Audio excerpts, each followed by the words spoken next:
ডিসেম্বরের দ্বিতীয় সপ্তাহে ত্রয়োদশ সংসদ নির্বাচনের তফসিল ঘোষণা হতে পারে বলে জানিয়েছেন প্রধান নির্বাচন কমিশনার এম নাসির উদ্দিন। সকালে রাজধানীর শেরেবাংলা নগরে ত্রয়োদশ জাতীয় সংসদ নির্বাচন ও গণভোটকে সামনে রেখে মক ভোটিং আয়োজনে একথা জানান তিনি। পরে প্রধান নির্বাচন কমিশনার বলেন, মক ভোটিং সুন্দর হচ্ছে, এভাবেই জাতীয় নির্বাচনে ভোট হবে। এদিকে সকাল ৮টা থেকে শেরেবাংলা নগর সরকারি উচ্চ বিদ্যালয়ে শুরু হয় ত্রয়োদশ জাতীয় সংসদ নির্বাচন ও গণভোটকে সামনে রেখে মক ভোটিং। ভোটের এই মহড়া চলবে বেলা ১২টা পর্যন্ত।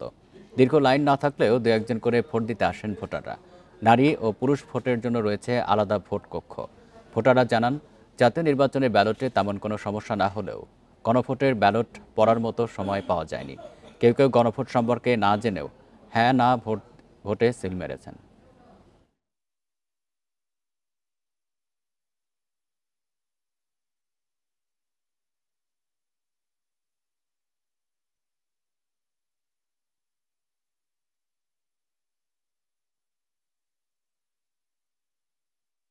তফসিল হোপফুলি আমরা যেটা আশা করছি দ্বিতীয় সপ্তাহে হবে ডিসেম্বরে। Will ensure the environment for polling, সেটা আমরা করবো এবং দেখবেন you will see with the passage of time situation will improve much.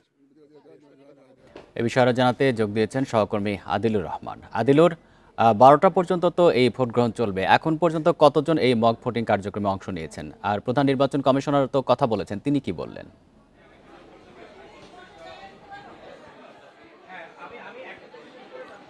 দেখুন, আজকে ৫০০ জনের মতো এই মোট ভোটিংয়ে অংশ নেবার কথা। তবে এখনো আরও বেশ কিছুক্ষণ সময় বাকি আছে ভোট গ্রহণ শেষ হবার। এখনো আমরা দেখতে পাচ্ছি যে ভোট কক্ষগুলো এখানে করা হয়েছে, সেই ভোট কক্ষগুলোর মধ্যে ভোটাররা আছেন, ভোট দিচ্ছেন। তবে আমরা এখন পর্যন্ত কতজন ভোট দিয়েছেন বা কত শতাংশ ভোট পড়েছে এই বিষয়টি আমরা নির্বাচন কমিশনের যেসব কর্মকর্তারা এখানে দায়িত্বে আছেন তাদের কাছে জানতে চেয়েছিলাম। তবে সেই বিষয়টি তারা এখন পর্যন্ত আসলে নিশ্চিত আমাদেরকে করতে পারেননি। তারা বলছেন যে তাদের যে অ্যাসেসমেন্টের যে কাজ, সেই কাজটি চলছে। অ্যাসেসমেন্টের কাজ শেষ হবার পরে তারা বলতে পারবেন যে কত শতাংশ ভোট পড়েছে। তবে এখনো যে ভেতরে ভোটাররা অবস্থান করছেন সেটা আমরা লক্ষ্য করতে পারছি। আপনি জানেন যে কিছুক্ষণ আগে প্রধান নির্বাচন কমিশনার তিনি কথা বলেছেন গণমাধ্যমের সঙ্গে এবং তিনি বলেছেন যে একটি সুষ্ঠু ভোট হবার জন্য যা যা প্রস্তুতি দরকার সেটি নির্বাচন কমিশনের আছে এবং সেই প্রস্তুতির অংশ হিসেবেই আজকে মক ভোটিংয়ের আয়োজন করা হয়েছে এবং এই মক ভোটিংটি সুষ্ঠু হচ্ছে, সুন্দর হচ্ছে এবং ঠিক এইভাবে করেই ত্রয়োদশ জাতীয় সংসদ নির্বাচন অনুষ্ঠিত হবে বলে প্রধান নির্বাচন কমিশনার তিনি আশা প্রকাশ করেছেন।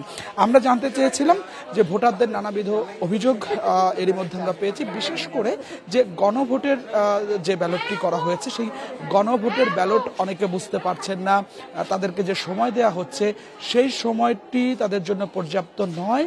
এই বিষয়টি নিয়েও প্রধান নির্বাচন কমিশনার বলছেন যে এটি যেহেতু আসলে একটি প্রস্তুতি, সেক্ষেত্রে এই মক ভোটিংয়ের পরে তারা অ্যাসেসমেন্ট করবেন যে কত সময় একজন ভোটারের ভোট দিতে লাগছে এবং এখন যে নির্বাচন কমিশনের যে প্রস্তুতি, যে সংখ্যক ভোট কক্ষ বা ভোট কেন্দ্র এখন রয়েছে, এই মক ভোটিংয়ের পরে তারা সিদ্ধান্ত নেবেন যে কতগুলো ভোট কেন্দ্র বাড়াতে হবে। ভোট কেন্দ্র বাড়ানোর সঙ্গে সঙ্গে যে ব্যালট পেপার বাড়ানোর একটি বিষয় থাকে, এরপরে ব্যালট বক্স বাড়ানোর একটা বিষয় থাকে, সেগুলো তারা করবেন।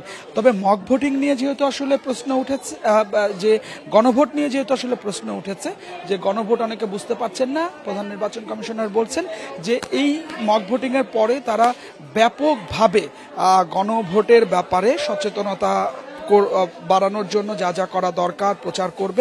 সেই জন্য তিনি গণমাধ্যম সহযোগিতা চেয়েছেন যেন গণমাধ্যম এই যে গণভোট, সেই গণভোটের ব্যাপারে যেন অনেক বেশি প্রচার করে। আমরা ভোটারদের সঙ্গে যখন আসলে কথা বলছিলাম, ভোটারদের মধ্যে আসলে মিশ্র প্রতিক্রিয়া আমরা এখানে পেয়েছি। কেউ কেউ বলছেন যে বিগত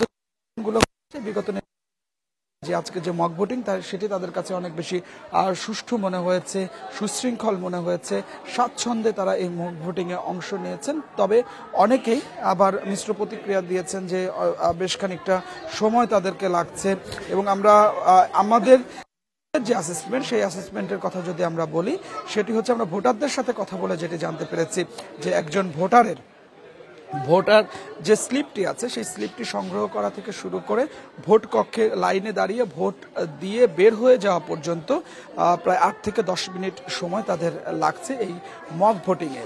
যদিও এই যে মক ভোটিংয়ের যে আয়োজন এটি পুরোটাই কিন্তু আসলে ডামি একটি আয়োজন করা হয়েছে। এখানে যারা ভোটার আছেন সেই ভোটাররাও ডামি, ভোটাররাও আগে থেকে তালিকাভুক্ত করা, সিলেকশন করা কারা কারা এখানে ভোট দিতে পারবেন। এই আজকে যারা মক ভোটিং অংশ নিয়েছেন তাদের মধ্যে বিভিন্ন শ্রেণীর মানুষ রয়েছে। এখানে আমরা দেখতে পেয়েছি যে বস্তিবাসী রয়েছে, এখানে সুশীল সমাজের প্রতিনিধিরা রয়েছে, এখানে নির্বাচন কমিশনের কর্মকর্তারা অংশ নিয়েছেন। তো এইভাবে করে বিভিন্ন শ্রেণীর মানুষই এখানে এসেছেন এবং লাইনে দাঁড়িয়ে তারা তাদের যে মক ভোটিং সেই মক ভোটিং অংশ নিয়েছেন বলে আমরা দেখতে পারলাম। আর কিছুক্ষণ সময় আছে 12টা বাজতে, 12টার মধ্যে আসলে এই মক ভোটিংটি হয়ে যাবে। মক ভোটিং শেষ হয়ে যাবার পরে মূলত যে গণনা সেই গণনাটা শুরু হবে এবং এই গণনার পরপরই জানা যাবে যে কত শতাংশ ভোট পড়েছে এবং এই যে 500 ভোটারের যে আজকের একটা আয়োজন করা হয়েছে এই 500 জনই ভোট দিল কিনা এবং এই 500 জনের ভোট দিতে কতটা সময় লাগলো তার উপরেই নির্ভর করবে জাতীয় নির্বাচন কমিশনের আসলে প্রস্তুতি, যে তাদের এখন যে কেন্দ্রগুলো আছে সেই কেন্দ্রই থাকবে না কেন্দ্র তারা বাড়াবে বা ভোটারদের জন্য তারা আর কি করবে।